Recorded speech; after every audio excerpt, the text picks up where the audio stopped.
بسم اللہ الرحمن الرحیم۔ محترم ناظرین، السلام علیکم ورحمۃ اللہ وبرکاتہ۔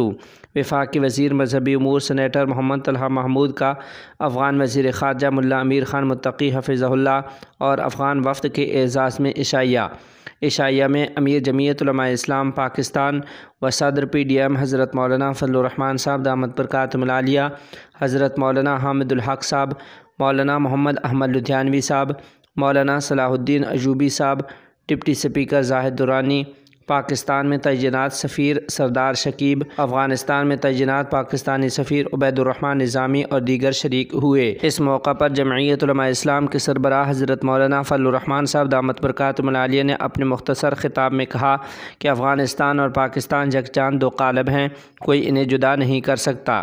انہوں نے کہا کہ افغانستان اور پاکستان کے مابین تاریخی، ثقافتی، اسلامی اور خونی رشتے ہیں۔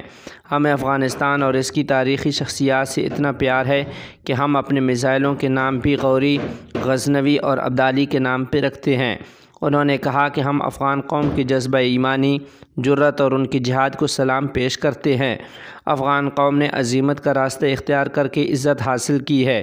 افغان قوم کا یہ اعزاز ہے کہ 2 عشروں میں انہوں نے 2 سپر طاقتوں کو شکست دی ہے۔ یہ تاریخ کا انوکھا کردار ہے۔ ہم امارت اسلامیہ افغانستان کے اسلامی تشخص، اس کے استحکام کے لیے اپنی جان و مال اور خون تک بہا دیں گے۔ انہوں نے کہا کہ اللہ تعالیٰ نے پاکستان اور افغانستان کو جو جغرافیہ دیا ہے، اس کی قدر کرنی چاہیے۔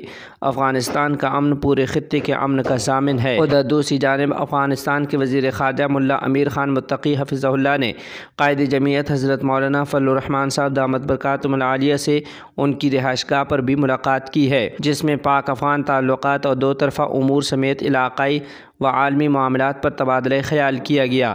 یاد رہے کہ اس سے پہلے افغان عبوری وزیر خارجہ کی قیادت میں مہمان وفد نے حکمران اتحاد کے قائدین سے بھی ملاقات کی تھی، جس میں پاک افغان مشترکہ سیاسی، تجارتی، راہداری اور اقتصادی مفادات پر بات چیت کی گئی۔